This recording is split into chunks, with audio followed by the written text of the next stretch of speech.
The ball was gone. Everyone in that stadium saw it leave the bat.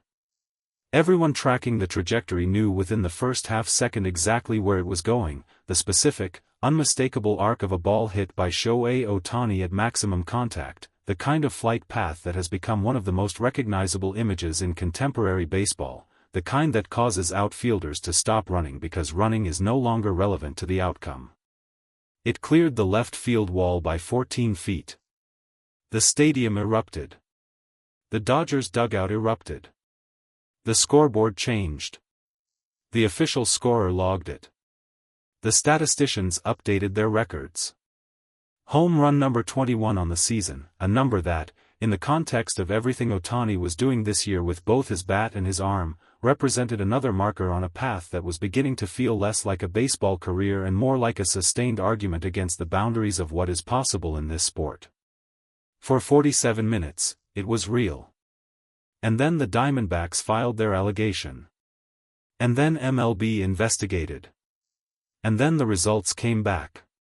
And the number went from 21 to 20. And the baseball world, which had seen most things, which had processed most controversies, which had developed a reasonably thick skin for the unexpected over the course of a season that had already produced more unprecedented moments than most decades manage, did not know what to do with what it was reading.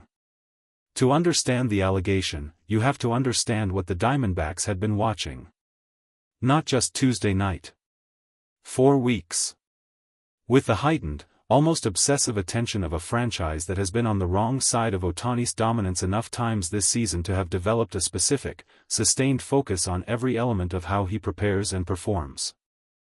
The kind of attention that produces, eventually, either genuine discovery or motivated reasoning, and that distinguishes between the two only in the quality of what it finds. What Arizona's front office believed it had found was something in Ohtani's bat. The allegation, filed formally with MLB's Office of the Commissioner within 22 minutes of the home run landing in the seats, claimed that the bat Ohtani had used for the at-bat in question did not conform to the specifications governing legal equipment under Major League Baseball's rules. Specifically, and this specificity was the element that gave the allegation its initial credibility, the filing cited measurements that the Diamondbacks claimed their technical staff had captured during a pre-game equipment review that both teams participate in as standard procedure. The measurements, if accurate, described a bat that fell outside the permitted parameters by a margin that was small in absolute terms but significant in regulatory terms. The kind of margin that does not occur accidentally in equipment manufactured to professional specifications. The kind of margin that, if real, suggested intentionality rather than error. The allegation was not, in other words, a complaint filed in the heat of the moment by a team frustrated by a home run. It was a documented, specific, technical filing backed by measurements and timestamps and the kind of evidentiary architecture that someone had spent time building before night. That detail made everyone pay attention. MLB's response was immediate and without precedent in its speed. The league suspended the game's official status pending investigation, a procedural tool that exists in the rulebook but has been used so rarely that most active players had never experienced it. The home run was provisionally nullified pending the outcome of the investigation.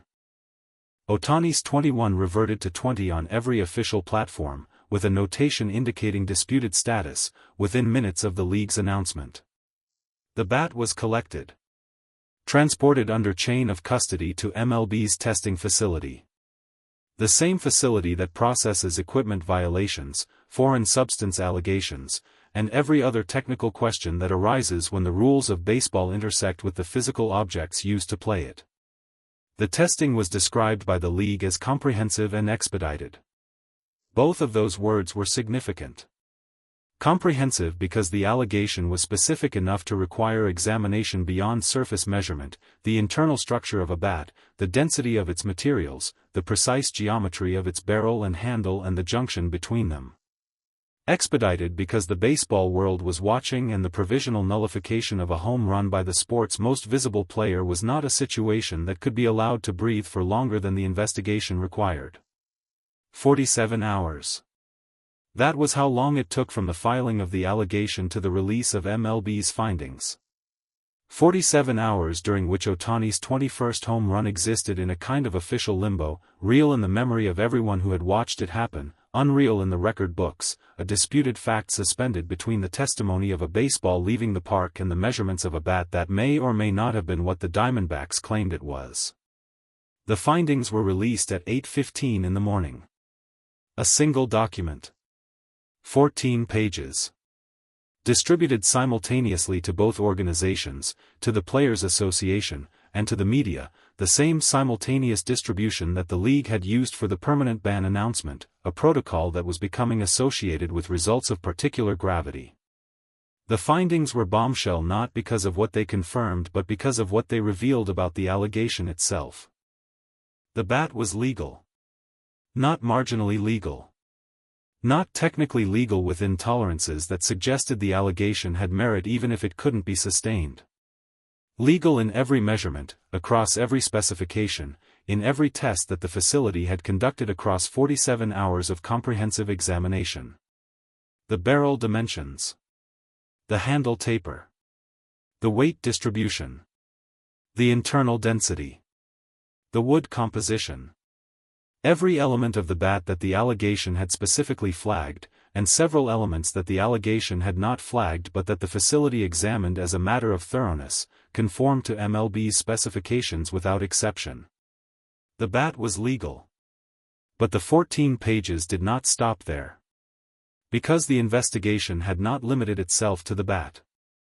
A comprehensive examination of an equipment allegation of this specificity, conducted by investigators with access to both the physical evidence and the documentation surrounding it, naturally extended to the allegation itself. To the measurements the Diamondbacks claimed to have taken. To the timestamps on those measurements. To the chain of custody of the data that had formed the foundation of the filing. And what that examination found, on pages 9 through 12 of the 14-page document, was the element that transformed a ruling about a bat into something considerably larger. The Diamondbacks' measurements were fabricated. Not inaccurate. Not taken with faulty equipment or conducted by personnel who lacked the expertise to perform them correctly. Fabricated, a word that the document used precisely once, in a sentence that was constructed with the particular legal care of language that must be unambiguous without being more inflammatory than the facts require. The data submitted in support of the allegation did not reflect measurements taken during the pre-game equipment review. The timestamps on the submitted data did not correspond to the timeline of the pre-game review. The measurements themselves, when compared against the verified specifications of the bat, now established through comprehensive independent testing, described a bat that did not match the one collected from Ohtani's equipment. The allegation had been built on evidence that did not exist. The baseball world absorbed this in stages. The first stage was the simple factual processing: the home run was legal, the bat was legal, the 21 was being restored, Ohtani's record was intact. Clean and clear and producing a specific, uncomplicated relief among the significant portion of the baseball audience that had spent 47 hours in the uncomfortable position of not knowing whether something they had watched happen was real. The second stage was slower and more complicated. Because the implication of fabricated evidence in a formal MLB allegation was not a procedural footnote. It was not the kind of finding that an organization absorbs and moves past without consequence.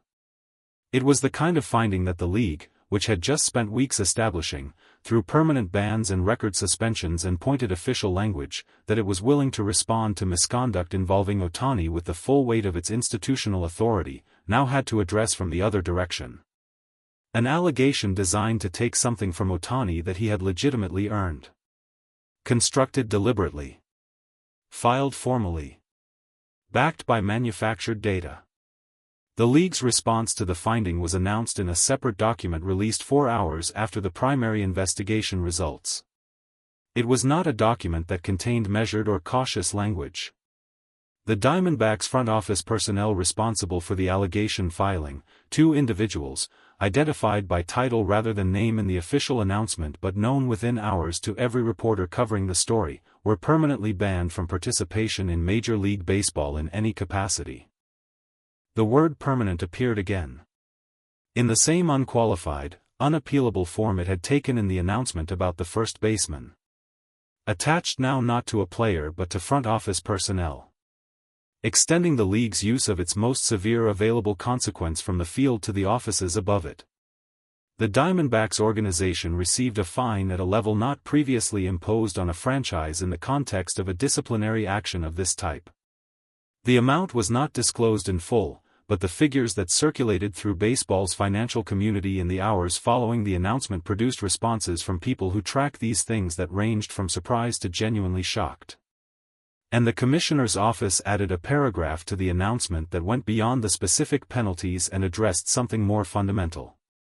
It said that the deliberate fabrication of evidence in pursuit of a formal allegation against a player, in any context, for any competitive reason, represented an attack not just on the player targeted but on the integrity of the processes that the sport uses to govern itself. That those processes depend on the good faith of the people who use them.